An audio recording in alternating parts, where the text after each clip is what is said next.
The crystal chandeliers of the Grand Plaza Hotel's ballroom cast dancing shadows across the annual Morrison family reunion. I adjusted my simple black dress, feeling distinctly out of place among the designer labels and diamond jewelry that adorned my more successful relatives. At 35, I was the family's designated disappointment, or so they thought. "Anna, there you are," my cousin Victoria's voice carried across the room with practiced authority. She was impeccably dressed in a Chanel suit, her recent promotion to executive vice president at Morrison Technologies evident in her bearing. "We were just discussing everyone's achievements this year." I fought the urge to check my phone, where an urgent email about tomorrow's billion-dollar merger sat unanswered. Instead, I plastered on a polite smile and braced myself for the annual ritual of subtle degradation. "Hello, Victoria. Congratulations on your promotion." I kept my voice neutral, remembering the stack of confidential documents in my home office that bore Victoria's increasingly desperate signature requests from the past month. "Thank you, darling," she air-kissed my cheek, her perfume expensive and overwhelming. "I'm surprised you heard about it, given how disconnected you are from the corporate world." She gestured to our gathered relatives. "We were just discussing how everyone's doing so well. James made partner at his law firm, Sarah's running her department at Goldman Sachs, and of course I'm handling Morrison Tech's biggest merger yet. Aunt Eleanor, my father's sister, joined us, champagne flute in hand. And what about you, Anna? Still doing that consulting thing?" The way she said consulting made it sound like I was selling magazine subscriptions door to door. If only they knew that Phoenix Consulting Group, the firm they dismissed so easily, was actually, yes, Aunt Eleanor. Still consulting. I sipped my water, thinking of the meeting scheduled for tomorrow morning, the meeting where Morrison Technologies' fate would be decided, though Victoria didn't know that yet. 10 years, Victoria mused, shaking her head with exaggerated concern. 10 years since you left that promising position at Anderson & Co. to find your own path.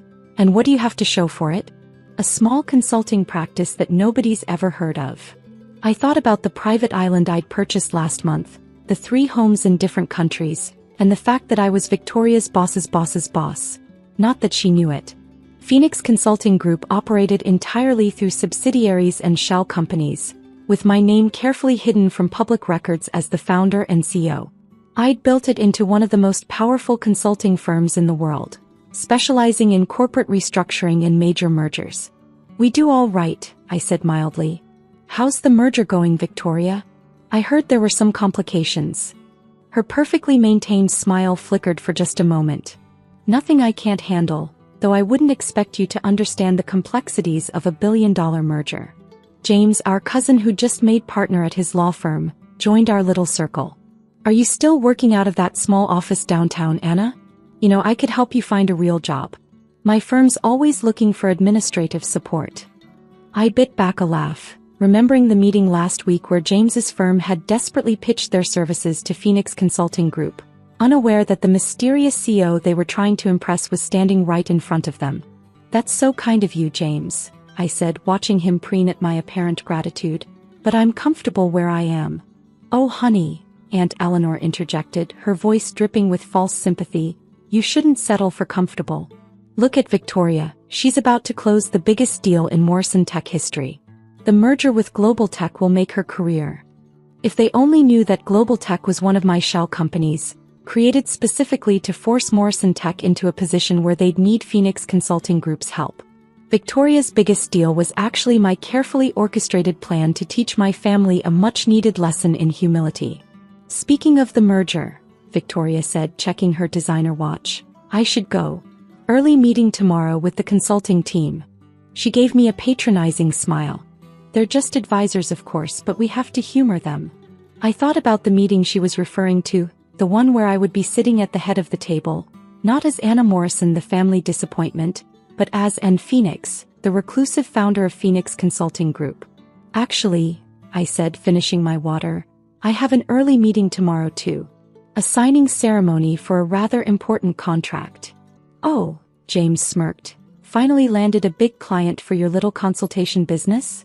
"Something like that," I smiled, thinking of the stunned expressions I'd see tomorrow. "You could say tomorrow will change everything." As I left the reunion, I heard Victoria's carrying whisper, "Poor Anna, Still a nobody after all these years. What a waste of potential. In my car, I finally checked the email that had been buzzing in my pocket. It was from my COO. Everything's set for tomorrow. Morrison Tech's board is desperate to close this deal. They don't realize we're the ones holding all the cards. I drove home to my penthouse apartment, the one my family didn't know about, and spent the evening reviewing the final documents for tomorrow's meeting. The merger agreement was complex, deliberately so. Buried within its hundreds of pages were clauses that would give Phoenix Consulting Group significant control over Morrison Tech's operations. Victoria thought she was orchestrating a simple merger. In reality, she was about to hand control of her company to the cousin she'd spent years mocking. In my home office, I opened my safe and pulled out a thick folder labeled Project Morrison. Inside were years of documentation, every dismissive comment, every condescending remark, matched with corresponding business decisions that had slowly but surely led Morrison Tech into my web. Tomorrow they would finally learn that success doesn't always wear designer labels or broadcast itself from chandeliered ballrooms. Sometimes it works quietly in the shadows, building something far bigger than anyone could imagine. I picked up my phone and dialed my assistant. Sarah, make sure the conference room is ready for tomorrow's 9 a.m. meeting. And please have the photographer on standby. I want to capture every moment when the Morrison family realizes who really runs Phoenix Consulting Group. As I prepared for bed, I couldn't help but smile at the thought of tomorrow's revelation. Sometimes the best revenge isn't served cold.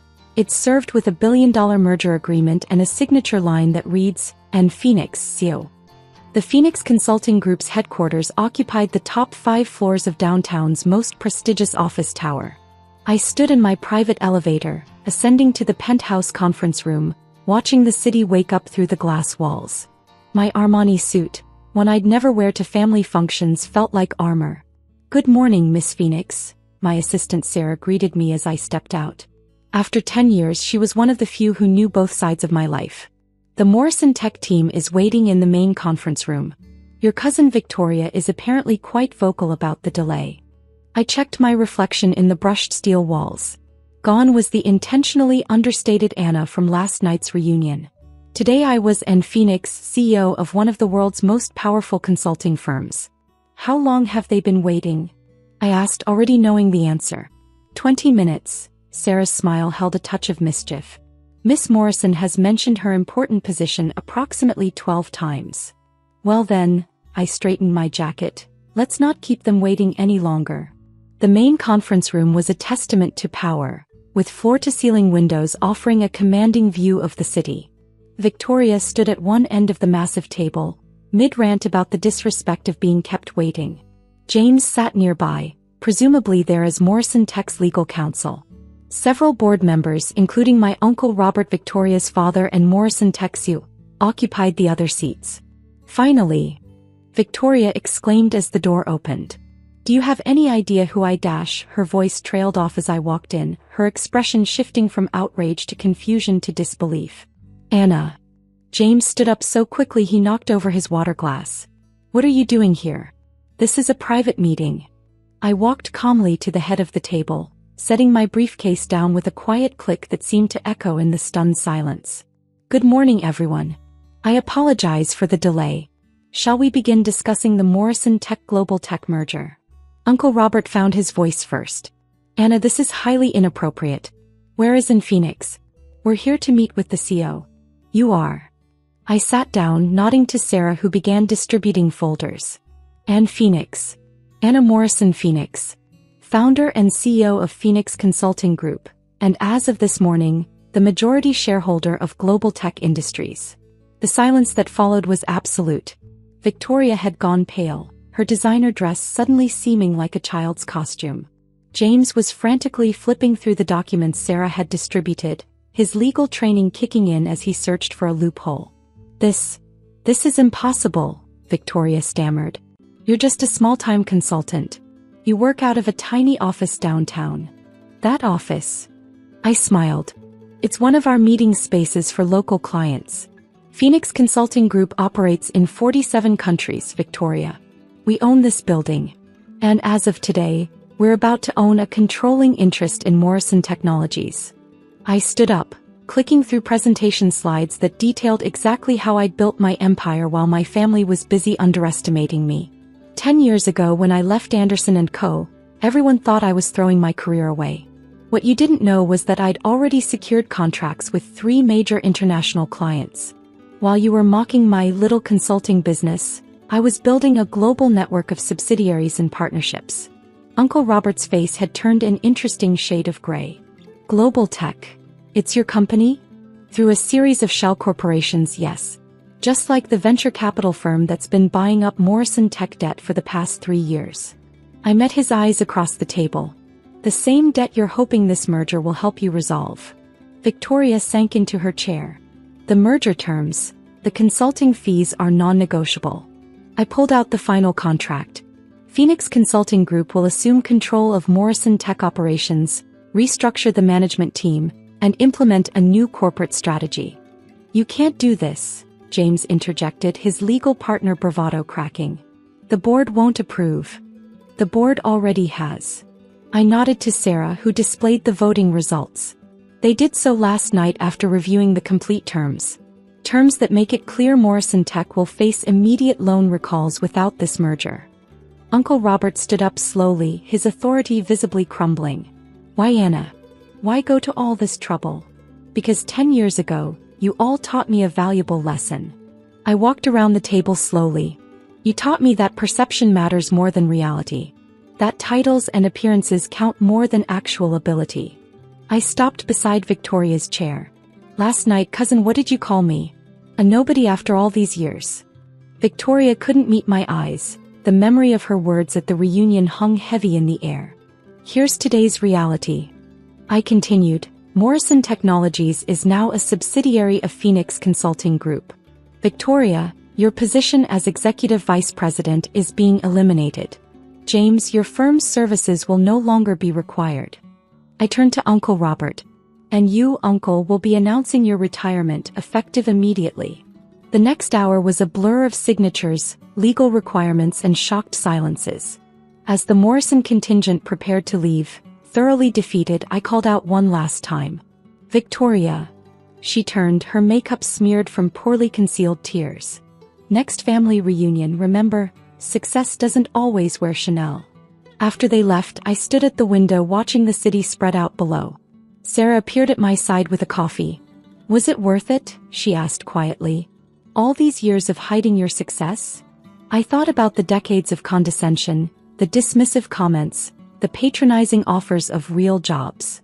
Then I thought about the empire I'd built, the thousands of employees who relied on me, the positive changes I could now implement at Morrison Tech.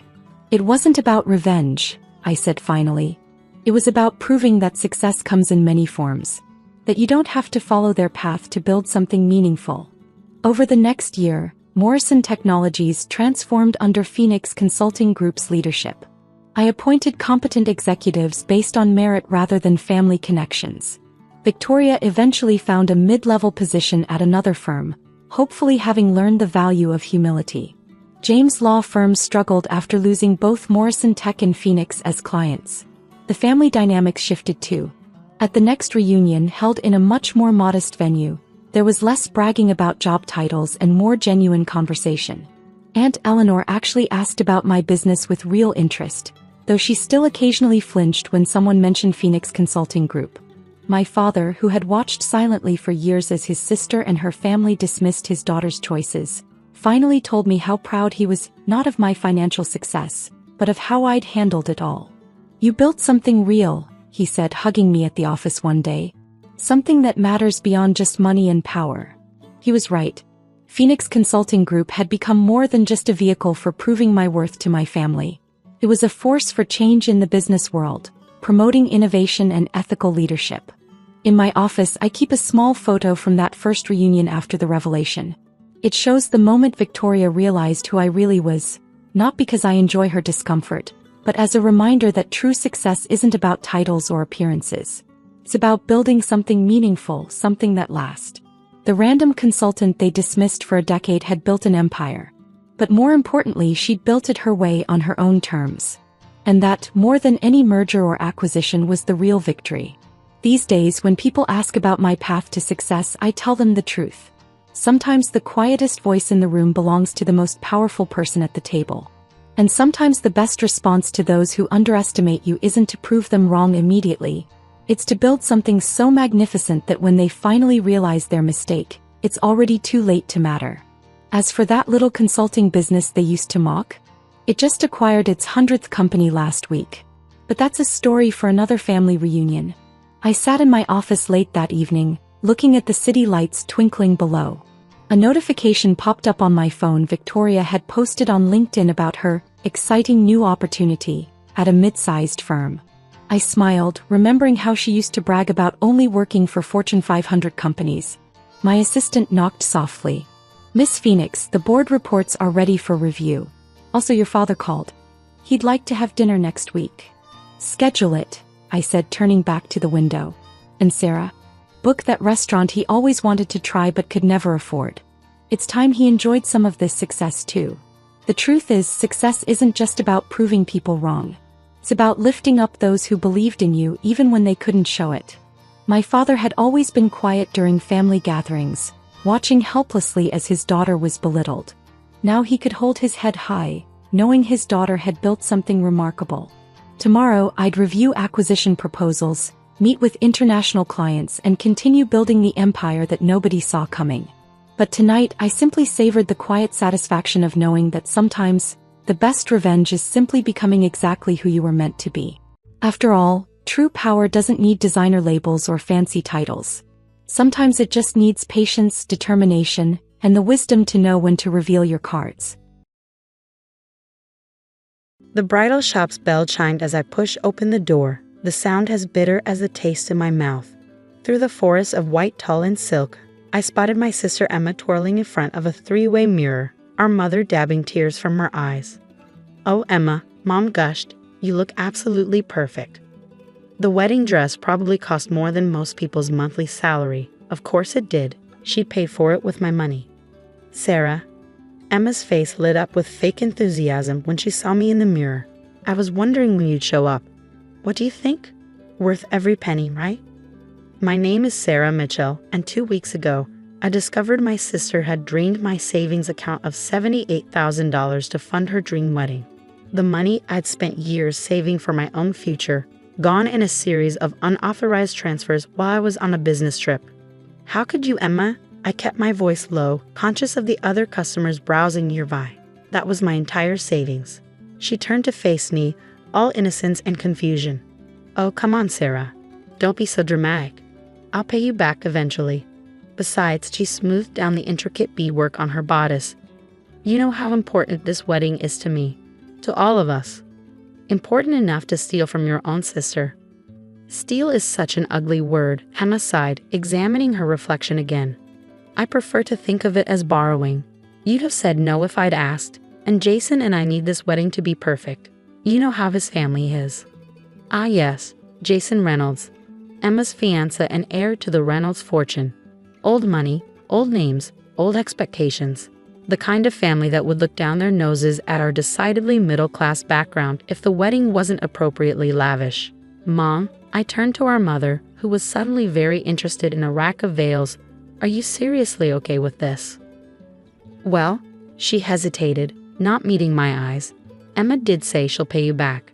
And this wedding is such a wonderful opportunity for her. For all of us, really. The Reynolds family has so many connections." I couldn't believe what I was hearing. But then again, maybe I could. Emma had always been the favorite, the pretty one, the social butterfly who could charm her way out of any situation. I was the responsible one, the steady one, the one who worked hard and saved carefully while Emma flitted from one expensive whim to another. "You're going to the police, aren't you?" Emma's voice had lost its sweetness, turning sharp. "That's why you're here. To threaten me." I met her gaze in the mirror. "How did you even get access to my account?" She shrugged, the beads on her dress catching the light. "You really should change your passwords more often, Sarah. Using Mom's birthday for everything isn't exactly secure." The casual way she admitted to it made my blood boil. But before I could respond, my phone buzzed with a text. Looking down at the screen, I felt my anger give way to something else. Determination. "No, Emma," I said, slipping my phone back into my pocket. "I'm not going to the police. Not yet, anyway. She raised an eyebrow, suspicious of my sudden calm. Then why are you here? To let you know that I know, and to give you a chance to make this right. Emma laughed, the sound like tinkling glass. Or what? You'll tell Jason? Please, he wouldn't believe you over me. Nobody ever does. She was right about that. Emma had always been the better liar, the better manipulator. But what she didn't know was that I had something she didn't. Proof. Not just of her theft, but of something far more damaging. The text I'd just received was from Marcus, a private investigator I'd hired after discovering the theft. Got what you needed, it read. Meeting at 2 p.m. to review findings. You have until the wedding to return my money, I said, turning to leave. Every cent of it. Or what? Emma called after me, her voice mocking. What are you going to do, Sarah? I paused at the door, looking back at her resplendent in her stolen dress. You'll find out. Outside, the autumn air was crisp, carrying the scent of fallen leaves. I checked my watch, just enough time to make it to Marcus's office. As I drove across town, I thought about how things had come to this. Emma and I had never been close, despite our mother's best efforts. 3 years apart in age, we were opposites in every way that mattered. While I worked part-time jobs through college and built my career in marketing, Emma bounced between expensive schools and failed business ventures, always supported by our parents' indulgence. Meeting Jason Reynolds had been her golden ticket.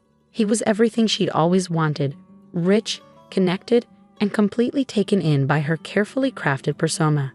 Their whirlwind romance had culminated in a proposal after just 6 months, and suddenly Emma was planning the society wedding of the century. Marcus's office was in a modest building downtown. The kind of place that didn't draw attention. Perfect for someone in his line of work. He was waiting for me when I arrived, a thick folder on his desk. Ms. Mitchell, he greeted me, gesturing to a chair. I think you'll find this interesting. He opened the folder, spreading out photographs and documents. Your sister's fiancé isn't quite what he seems. I leaned forward, examining the evidence. Jason Reynolds, it turned out, had secrets of his own. Secrets that would destroy not just the wedding, but Emma's entire carefully constructed future. Are you sure about this? I asked, picking up a particularly damning photograph. Marcus nodded grimly. Every bit of it verified. The question is, what do you want to do with it? I sat back, thinking about Emma in her stolen wedding dress, so confident in her immunity from consequences. First, I want copies of everything. And then, for the next hour, Marcus and I mapped out a plan. It wasn't just about getting my money back anymore. It was about teaching Emma a lesson she'd never forget. That evening, my phone lit up with texts from our mother, begging me to be reasonable and think about the family. I ignored them all. Instead, I focused on organizing the information Marcus had provided, building a case that would shatter Emma's perfect wedding plans. The next morning, I woke up to an email from Emma. Dear Sarah, I know you're upset, but you're being childish about this. The money is spent. Deposits paid. Contracts signed. There's no going back now. Besides, once I'm married to Jason, I'll have more than enough to pay you back. Just be patient and don't ruin this for everyone. Love, Emma.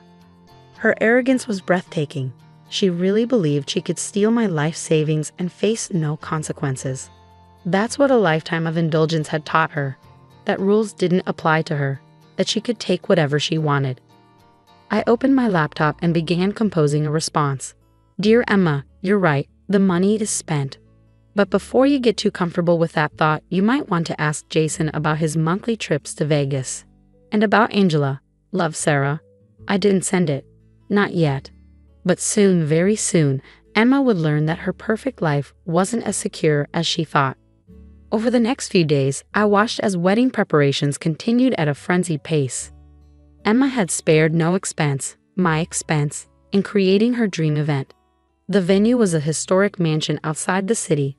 The guest list included local celebrities and politicians, and every detail was meticulously planned to impress Jason's family. I received an invitation in the mail, cream-colored paper with gold embossing.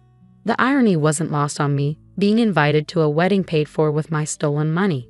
Are you going to RSVP? Mom asked when she called to check on me. Emma really wants you there. Oh, I'll be there, I assured her. I wouldn't miss it for the world.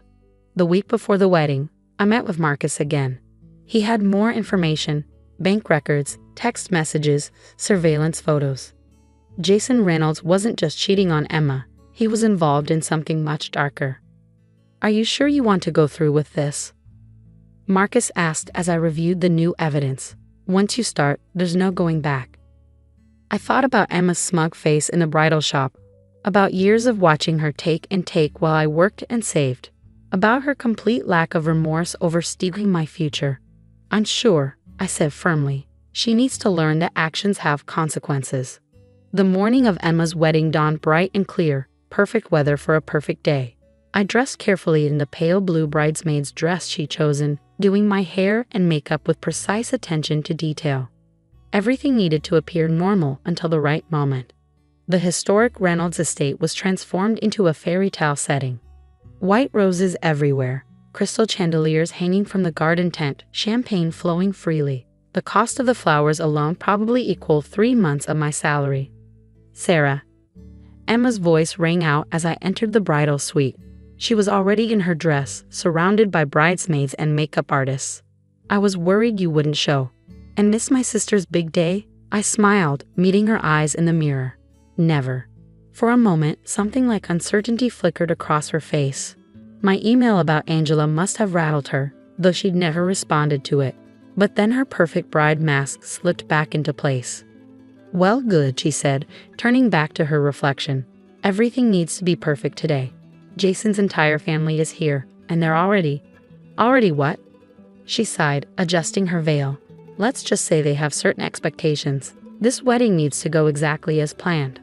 I thought about the manila envelope in my car, about the text messages I'd scheduled to send at precise intervals throughout the day. "Don't worry, Emma. Everything will go exactly as it should." The ceremony was scheduled for 4 p.m. At 2:30, while Emma was having final photos taken with our parents, I sent the first text to Jason. Just 3 words. "I know about Angela." I watched from across the garden as he read it, his face paling slightly before he quickly composed himself. He glanced around, trying to spot the sender, but I was already walking away. At 3:15 during the pre-ceremony cocktail hour, I had Marcus deliver an envelope to Jason's room.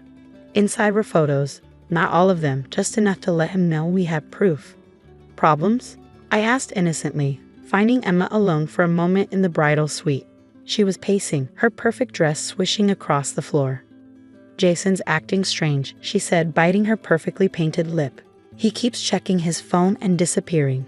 You haven't said anything to him, have you?" I adjusted a flower in my bouquet. "About what? About the money you stole from me, or about Angela?" She froze. "Sarah, please. Don't do this. Not today. I promise I'll pay you back. Like you promised to pay back Mom and Dad for your failed boutique.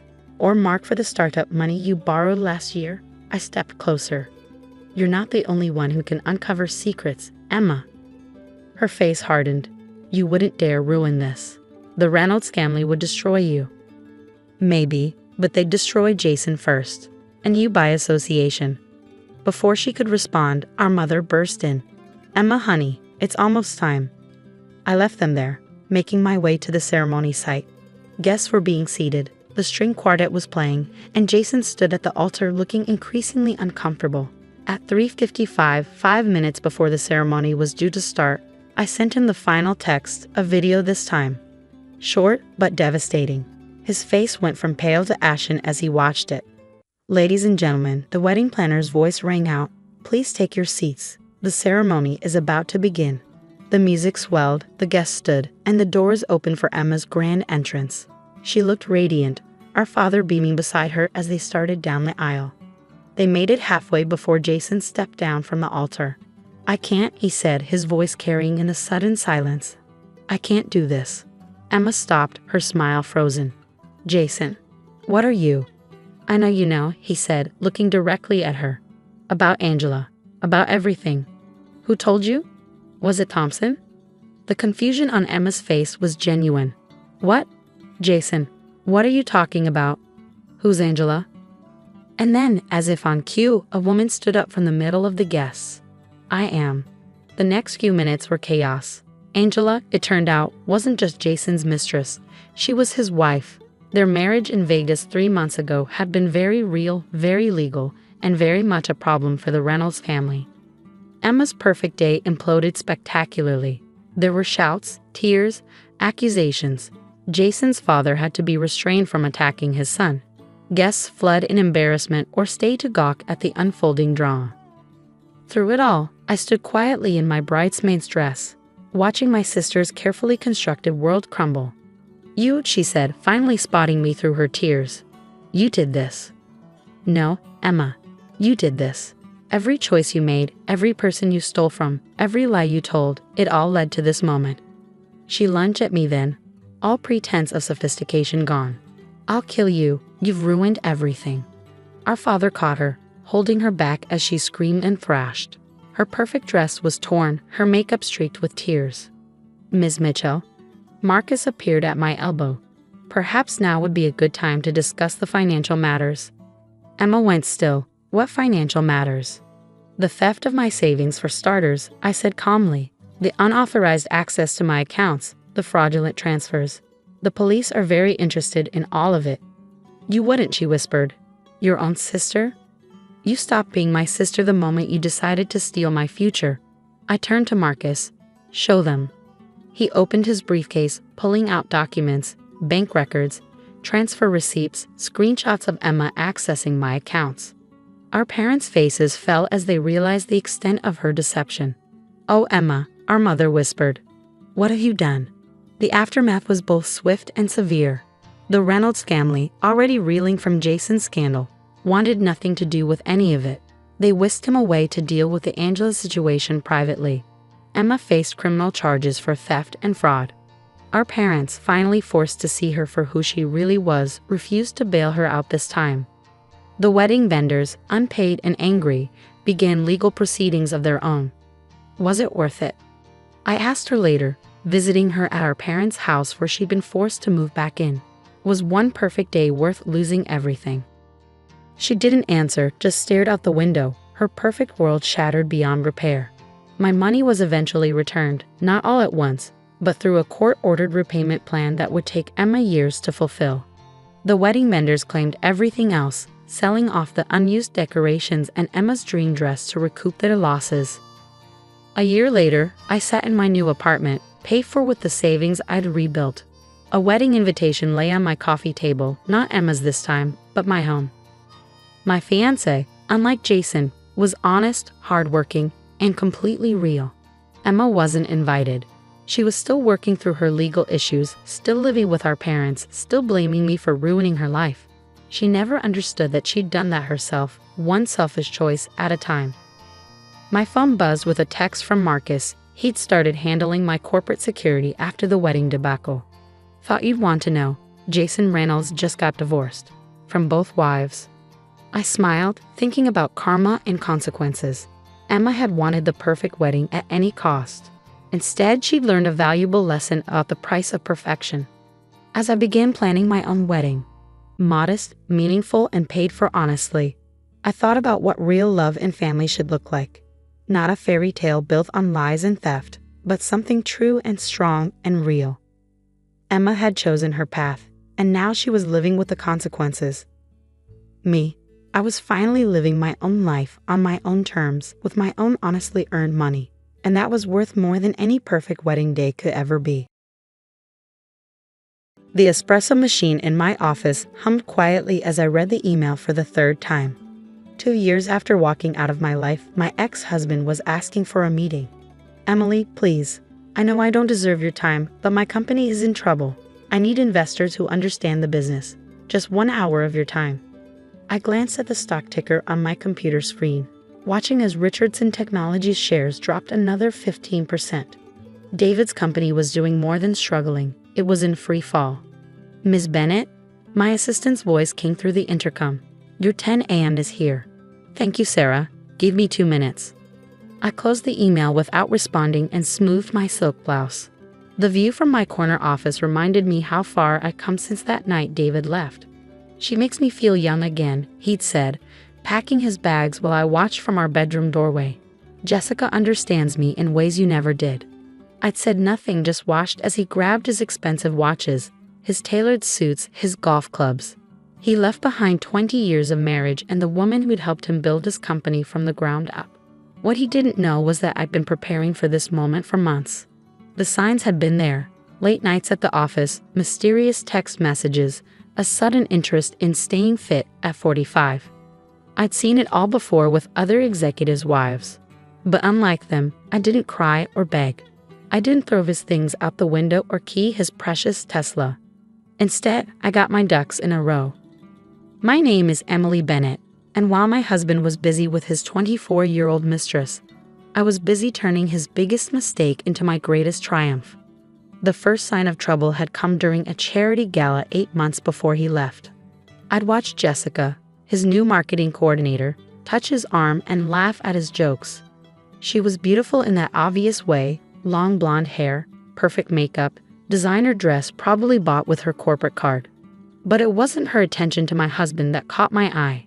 It was the way she studied the room, noting which executives were there, which conversations mattered. She wasn't just a pretty face. She was ambitious. That night, I'd gone home and opened my laptop. 20 years of marriage to a tech CEO had taught me more than just how to host dinner parties. I knew the industry inside and out, had sat through countless strategy meetings, had edited every major proposal David had ever written. I also knew his blind spots.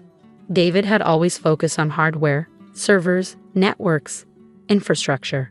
He dismissed software as support services, but I'd been watching the market. The future wasn't in boxes and wires.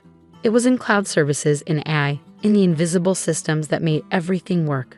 So while David wined and dined his young girlfriend, I started making calls. First to Janet Chen, my old roommate from business school who now ran a venture capital firm. "Emily?" She'd sounded surprised to hear from me. "It's been ages, how are you?" "I'm about to be divorced," I'd said calmly, "and I have a business proposition for you." We'd met for coffee the next day. I laid out my plan: a software company specializing in ad-driven cloud management, something that would complement existing infrastructure companies like David's, while quietly making them obsolete. Janet had listened, taking notes, asking sharp questions. At the end, she looked up with a smile I remember from our college days, the one that meant she smelled blood in the water. "Univis will compete directly with Richardson Technologies," she'd said. Eventually, I agreed, but by then, it'll be too late. She wrote me a check for $2 million in seed funding that afternoon. I hired the best developers I could find, poaching several from David's own company. They came eagerly. It turned out I wasn't the only one who'd seen the writing on the wall. Richardson Technologies was still profitable, but it was falling behind the curve. The divorce was quick and clean. David, convinced I was just a trophy wife who'd gotten too old for the role, didn't look too closely at my new consulting business. He gave me the house and a decent settlement in exchange for my shares in his company. I signed the papers with a Mont Blanc pen he'd given me for our 15th anniversary. The irony wasn't lost on me. By the time the ink was dry, Bennett Digital Solutions was already developing its first product. While David posted Instagram photos of his Hawaiian vacation with Jessica, I was in meetings with potential clients who were tired of clunky, outdated systems. Now, 2 years later, I sat in my corner office in downtown Seattle, running a company valued at just over $50 million. Our cloud management software was revolutionizing the industry, and Richardson Technologies was hemorrhaging clients, many of them to us. A knock at my door pulled me from my thoughts. "Come in," I called. Lisa Chen, Janet's daughter and my head of business development, strode in with a tablet in hand. "You're going to want to see this," she said, placing it on my desk. I looked at the screen and couldn't help but smile. Richardson Technologies stock had dropped another 10% in the last hour. They were now trading at less than a quarter of their value from 2 years ago. "Word is they're looking for investors," Lisa continued. "Rumor has it David's been making the rounds, but no one's biting. They all say the same thing: the company's too far behind the curve." I picked up my phone and opened David's email again. Should I meet with him? It would be satisfying to see him squirm, to watch him realize that the wife he'd discarded had become the powerful CEO he'd always wanted to be. But I had a board meeting in an hour, followed by a client presentation. My time was valuable now. "Sarah," I called through the intercom, "please respond to Mr. Richardson's email. Tell him I'm afraid I don't have time in my schedule for meetings about struggling companies, but he's welcome to submit an investment proposal through our standard channels. Lisa grinned. Cold. No, I corrected her, standing up to gather my materials for the board meeting. Just business. I was reviewing quarterly projections when Sarah buzzed through again. Miss Bennett, Mr. Richardson is here. He doesn't have an appointment, but he's insisting on seeing you. I glanced at the security feed on my computer. David stood in the reception area, looking significantly less polished than I remembered. His designer suit was slightly rumpled, his normally perfect hair showing signs of stress. No sign of the golden Rolex he'd loved to flash. Interesting. How long has he been waiting? I asked, though I could see the timestamp on the security feed. 20 minutes, Sarah replied. Should I call security? I considered it for a moment. Part of me wanted to let him stew out there, maybe even have him escorted out.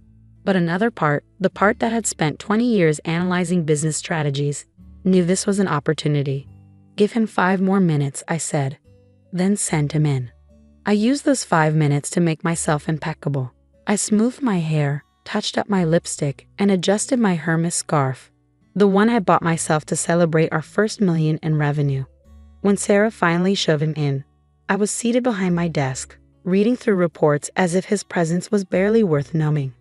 Emily, he said, his voice carrying a note of desperation I'd never heard before. Thank you for seeing me. I looked up, taking my time to acknowledge him. David, you're looking, well. It was a lie. Up close, he looked even worse. There were new lines around his eyes, a slight tremor in his hands as he clutched his briefcase. Can we skip the pleasantries? He asked, dropping into one of my visitor chairs without waiting for an invitation. You know why I'm here? Actually, I don't, I replied coolly. My assistant tells me you don't have an appointment, and I'm quite busy running my company. Unlike some CEOs, I prefer not to waste time on unscheduled interruptions. He flinched at the implied criticism but pressed on. Richardson Technologies needs capital. Quickly, we're developing new products, but the market's been evolving. I supplied, moving toward cloud-based solutions, embracing AI integration. Yes, I've noticed. You always did understand the industry, he said, attempting a smile that came out more like a grimace. That's why I'm here. We need investors who get it, who see the potential. 15 million would give us enough runway to complete our transition. I picked up a pen, the Mont Blanc from our divorce, and tapped it thoughtfully against my desk. And why should I invest in a company that's clearly failing to adapt? Your quarterly reports show declining revenue, massive client attrition, and no clear strategy for the future. His eyes widened slightly. You've been following our numbers. I follow all our competitors, I said smoothly. It's just good business. Competitors? He laughed, but there was no humor in it. Emily, be serious. You run a small software company. We're in completely different leagues. I turned my monitor toward him, displaying a graph of our respective stock prices over the past 2 years. His plummeting mind soaring. Are we? I asked quietly, because from where I sit, David, one of us is running a thriving tech company valued at $50 million, and the other is begging for investment to save a dying business. Care to guess which is which? The color drained from his face as he studied the graph. This is Bennett Digital? Your company? My company, I confirmed. The one you dismissed as a hobby during our divorce. The one that's been systematically taking your clients for the past 18 months. The one that just signed a contract with Microsoft that's worth more than your entire market cap. He slumped in his chair, briefcase sliding from his lap to the floor. Papers spilled out, financial reports, projections, desperate plans for revival. I caught a glimpse of a personal bank statement showing an account nearly drained. What happened to your Rolex? I asked though I could guess. He rubbed his bare wrists self-consciously. Had to sell it. Jessica, she has expensive tastes. Ah yes, Jessica. How is she? Still making you feel young. His silence was answer enough. I'd heard through industry gossip that she left him 6 months ago for a younger, more successful CEO. Emily, he said finally, his voice rough. I know I don't deserve your help, but 20 years of marriage must count for something. Please, just look at our proposal. I stood up and walked to my window, looking out at the Seattle skyline. In the reflection, I could see him watching me, hope warring with desperation on his face. 20 years of marriage, I repeated softly. You're right, David. It does count for something. He straightened slightly, a flicker of his old confidence returning.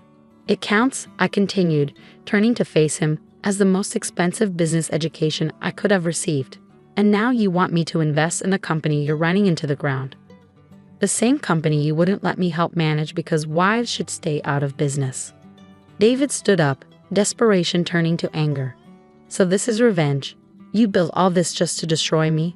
I laughed, the sound echoing off my office walls. Oh, David, not everything is about you. I built this company because I saw where the industry was going while you were busy chasing youth. I succeeded because I understood what clients needed while you were resting on your laurels. Your failure is just collateral damage. Collateral damage, he sputtered. 300 people work for me, Emily. Real people with families, mortgages. Do they deserve to be collateral damage? I picked up my tablet and pulled up a file. You mean like Angela Chen in accounting? Or Mark Rivera in development? Or the other 50 employees who've already accepted positions here at Bennett Digital? His face went pale. What? We've been quietly recruiting your best talent for months, I explained. Offering better pay, better benefits, and most importantly, a future. By the end of the quarter, we'll have hired anyone worth keeping. The rest? Well, that's business. He sank back into the chair, all pretense of confidence gone. You've thought of everything, haven't you? I learned from the best, I replied, who taught me that business is business. Remember? When you told me our marriage was underperforming and you needed a younger model? A knock at my door interrupted us. Liza entered, tablet in hand. Sorry to interrupt, but the board is waiting in the conference room. And that other matter we discussed, it's done. I nodded. Thank you, Lisa. I'll be right there. I turned back to David. I'm afraid our time is up. Please, he said, one last attempt. What am I supposed to do? I sat back down at my desk and pulled out a folder. Actually, I have a proposal for you. His eyes lit up with hope, but I quickly crushed it. Bennett Digital will buy Richardson Technologies' assets at market value, which, given your stock price, is about 10 cents on the dollar. Your shareholders get something rather than nothing. Your employees get job security, and you, I slid the folder across the desk, you get to retire with your dignity somewhat intact. He opened the folder with trembling hands, reading through the terms. This is a hostile takeover. No, David. This is mercy. You have 24 hours to accept. After that, we'll simply wait for bankruptcy and pick up the pieces for even less. As security escorted him out, I caught a glimpse of my reflection in the window. Confident, powerful, unstoppable. Not bad for a woman he deemed too old. The board meeting was brief and triumphant. Our quarterly numbers were exceptional, and the news about Richardson Technologies' imminent acquisition was met with enthusiasm. That evening, as I packed up my office, I found an old photo in my desk drawer. Our wedding day, 22 years ago. We looked so young, so full of promise. David grinning at the camera, me gazing at him adoringly. Miss Bennett? Sarah appeared in my doorway. Your car is here. And Mr. Richardson's office called. They've accepted the offer. I dropped the photo in the shredder. Thank you, Sarah. Please have legal start the paperwork first thing tomorrow. On my way out, I passed the wall of awards and press clippings that lined our reception area. Bennett Digital revolutionizes cloud management. Emily Bennett named CEO of the year. Local tech company hits $50 million valuation. My phone buzzed with a text from Janet. Heard about Richardson. Drinks to celebrate. I smiled and replied, can't tonight. Early meeting tomorrow. Taking over an old tech company. Nothing major. As my driver navigated through Seattle's evening traffic, I thought about the past 2 years. The late nights, the risks, the moments of doubt. But mostly, I thought about that night David left, thinking he was leaving me with nothing. He'd been wrong about so many things. About business, about age, about what makes a person valuable. But his biggest mistake was underestimating the woman who had spent 20 years learning exactly how to succeed in this industry. My phone buzzed again. A text from an unknown number. You won. Are you happy now? D. I typed back 3 words. Just getting started. Then I blocked his number and turned back to the quarterly projections for our newest division. There was still so much to build, so much to achieve. And unlike David, I wasn't interested in looking back. Sometimes the best revenge isn't just success. It's success so complete that your enemies become footnotes in your story. David had wanted a younger woman. He got his wish, but he forgotten that experience, wisdom, and determination often trump youth. As my car pulled up to my penthouse apartment, I caught sight of my reflection in the lobby windows. At 42, I didn't see an aging woman past her prime. I saw a CEO, a visionary, a force to be reckoned with. The security guard tipped his hat. "Evening, Ms. Bennett. Another late night?" I smiled, thinking of the empire I built from the ashes of David's betrayal. "Actually, Jim, I'm just getting started." And I was. Because the sweetest part of success isn't proving others wrong. It's proving yourself right.